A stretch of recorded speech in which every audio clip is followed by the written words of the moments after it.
Question number 45, Sri Dr. Amol Ram Singh Pole. Sir question number 45। माननीय मंत्री महोदय, माननीय अध्यक्ष जी, सदन के पटल पर एक स्टेटमेंट रखा गया है। माननीय सदस्य, धन्यवाद अध्यक्ष महोदय। जो आदरणीय मंत्री महोदय जी ने जो उत्तर दिया, इसमें पुणे नासिक रेल कनेक्टिविटी में जो अलाइनमेंट पूरी बदल दी है, ये alignment original alignment Maharashtra rail development corporation की तरफ से बनाई गई थी। ये इसलिए इंपॉर्टेंट थी सर क्योंकि जुन्नर और Ambegaon are rich agricultural produce, जो high value export oriented goods produce करते हैं। इस ओरिजिनल अलाइनमेंट सिन्नर और चाकण जैसी एमआईडीसी, अकेली चाकण एमआईडीसी ले तो सर उसका रेवेन्यू 1.5 लाख करोड़ से ज्यादा है। और अगर आम कम्यूटर्स की बात करें तो आज चाकण एरिया में सर सिर्फ महज 10 किलोमीटर जाने के लिए 2 से 3 घंटे लगते हैं। इसलिए ये ओरिजिनल अलाइनमेंट बहुत इंपॉर्टेंट था। लेकिन इसके लिए जो कारण दिया गया है वो जीएमआरटी का कारण दिया गया है। इट हैज बीन स्टेटेड कि डिपार्टमेंट ऑफ एटॉमिक एनर्जी ने एडवाइस किया कि जीएमआरटी ऑब्जर्वेटरी को इससे तकलीफ हो सकती है। लेकिन सर मैं ये ग्लोबल केस स्टडी आपके सामने रखना चाहता हूं कि विश्व में 15 ऐसे देश है कि 15 देशों में रेडियो टेलीस्कोप और रेलवे कोएग्जिस्ट करती है। और अगर ये देश देखें तो जर्मनी है, ऑस्ट्रेलिया है, जापान है, स्पेन है, फ्रांस है, पोलैंड है, फिनलैंड है, कनाडा है, न्यूजीलैंड है। तो मैं मंत्री जी से ये पूछना चाहूंगा कि अगर 15 देशों में ये बात होती है तो हमारे देश के यशस्वी प्रधानमंत्री आदरणीय नरेंद्र जी की, मोदी जी के नेतृत्व में ये बात भारत क्यों नहीं कर सकता?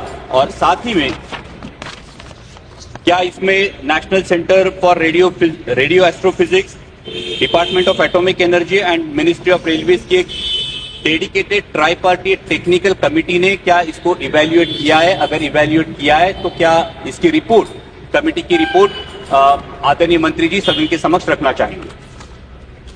माननीय अध्यक्ष जी, माननीय सांसद जी ने जो विषय उठाया है पुणे नासिक के अलाइनमेंट के विषय, पुणे नासिक के अलाइनमेंट जो एक प्रपोजल पहले आया था वो प्रपोजल नारायणगांव से होते हुए जाता था। इस प्रपोजल में, इस अलाइनमेंट में एक जीएमआरटी है। जीएमआरटी एक बहुत बड़ी, एक इंटरनेशनली यूज्ड ऑब्जर्वेटरी है जिसमें 31 कंट्रीज का योगदान है और 31 countries are using that observatory. माननीय अध्यक्ष जी, जब टेक्निकल ग्राउंड्स पे department of science and technology और डिपार्टमेंट ऑफ एटॉमिक एनर्जी ने बहुत क्लियरली कहा कि अगर इस ऑब्जर्वेटरी के पास में से कोई भी रेलवे लाइन जाएगी तो ये जो इंटरनेशनल इम्पोर्टेंस का प्रोजेक्ट है उसमें डिस्टर्बेंस आएगा, तो उसके आधार पर और राज्य सरकार, सभी जनप्रतिनिधियों को, सबके साथ बहुत विस्तृत चर्चा करने के बाद में निर्णय लिया गया कि इसका अलाइनमेंट इस तरह से हो, नासिक से साईनगर शिरडी, जिसकी डीपीआर डबल लाइन की बन चुकी है ऑलरेडी, साईनगर शिरडी से पुनतंबा जंक्शन, इसकी डबलिंग का ऑलरेडी सैंक्शन हो गया 240 करोड़ रुपीस। पुनतंबा जंक्शन से निम्बलाक तक 80 किलोमीटर्स डबलिंग कंप्लीट हो गई है। निम्बलाक से अहिल्यानगर 6 किलोमीटर डबलिंग का काम चल रहा ऑलरेडी। अहिल्यानगर से पुणे 133 किलोमीटर, जिसमें चाकन का भी कवरेज आता है, चाकन इंडस्ट्रियल एस्टेट का भी कवरेज आता है। इसके लिए न्यू डबल लाइन का डीपीआर प्रिपेयर हो गया 8,970 करोड़ रुपीस से। माननीय अध्यक्ष जी, ये जो ऑल्टरनेटिव अलाइनमेंट है इसमें और जो पुराना अलाइनमेंट प्रपोज किया गया था, टाइम का डिफरेंस दोनों में बहुत कम आता है। और साथ ही साथ साईनगर शिरडी, जो कि हम सबके सांस्कृतिक पॉइंट ऑफ व्यू से बहुत ही महत्वपूर्ण तीर्थ स्थल है, वो भी नासिक से जुड़ जाता है। तो नए अलाइनमेंट में बहुत अच्छे बेनिफिट है। माननीय सांसद जी के और भी अगर कोई सुझाव होंगे और जिस रिपोर्ट के बारे में वो बता रहे हैं वो शेयर करेंगे, मैं जरूर उसका भी अध्ययन करूंगा। माननीय सदस्य सप्लीमेंट्री।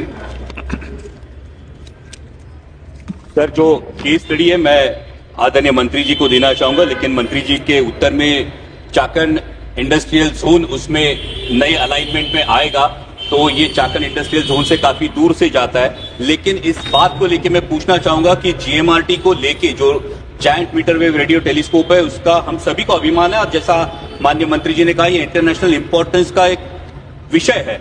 लेकिन जीएमआरटी की वजह से जुन्नर और अंबेगांव इन दो तहसील में सर कोई इंडस्ट्री डेवलप नहीं होती। अब रेलवे का अलाइनमेंट भी अगर उससे दूर जाएगा तो मैं सरकार से पूछना चाहूंगा कि जुन्नर और अंबेगांव के लोग भी इसी देश के वासी है, उनके मथे ये एक इंटरनेशनल प्रोजेक्ट आया है, लेकिन इस प्रोजेक्ट की वजह से उनका जो डेवलपमेंटल डेफिसिट होगा, इस डेवलपमेंटल डेफिसिट को भरने की सरकार किस प्रकार से कोशिश करेगी। और साथ ही में जो एक सुझाव मैं देना चाहूंगा सर कि तलेगांव उर्ली कांचन जो आप मुंबई टू मिरज ट्रैक का, मुंबई मिरज ट्रैक का 3rd and 4th line extension का जो प्रपोजल है, ये जो प्रोजेक्ट है, इस प्रोजेक्ट को खेड़ तहसील के स्थानिकों का बहुत विरोध है, क्योंकि कई घर उजड़ रहे हैं, कई खेत उजड़ रहे हैं, और इसलिए 12 गांवों का इस अलाइनमेंट, जो प्रपोज अलाइनमेंट है आपके डिपार्टमेंट से, उसे पूरा विरोध है। तो मैं मंत्री जी से गुजारिश करना चाहूंगा कि क्या ये अलाइनमेंट रीथिंक की जा सकती है, जो थोड़ी सी नॉर्दर्न साइड से, अगर 15-20 किलोमीटर ये नॉर्दर्न साइड से जाए, जहां कम से कम किसानों की लैंड एक्विजिशन हो, कम से कम घर उजड़े, और साथ ही में ये जुन्नर अंबेगांव का जो डेवलपमेंटल डेफिसिट है, ये भी दोनों का एक संयोग हो सके। क्या ये रीअलाइनमेंट के बारे में सोच के जुन्नर अंबेगांव खेड़ के इन किसानों को आप राहत देने की सोच रहे हैं? माननीय अध्यक्ष जी, रेलवे ने एक बहुत अच्छा एक इनिशिएटिव लिया है, गति शक्ति मल्टी मॉडल कार्गो टर्मिनल्स का। माननीय प्रधानमंत्री जी ने गति शक्ति के कॉन्सेप्ट से सभी विभिन्न मोड्स को जोड़ने का जो इनिशिएटिव लिया है, उस विजन के तहत गति शक्ति कार्गो टर्मिनल की एक बहुत अच्छी पॉलिसी है, जिसके तहत ऑलरेडी 130 गति शक्ति कार्गो टर्मिनल्स बन चुके हैं। उसी स्कीम के तहत, उसी पॉलिसी के तहत जो 2 नाम आपने लिए, उनके इंडस्ट्रियल डेवलपमेंट के लिए बहुत कुछ किया जा सकता है।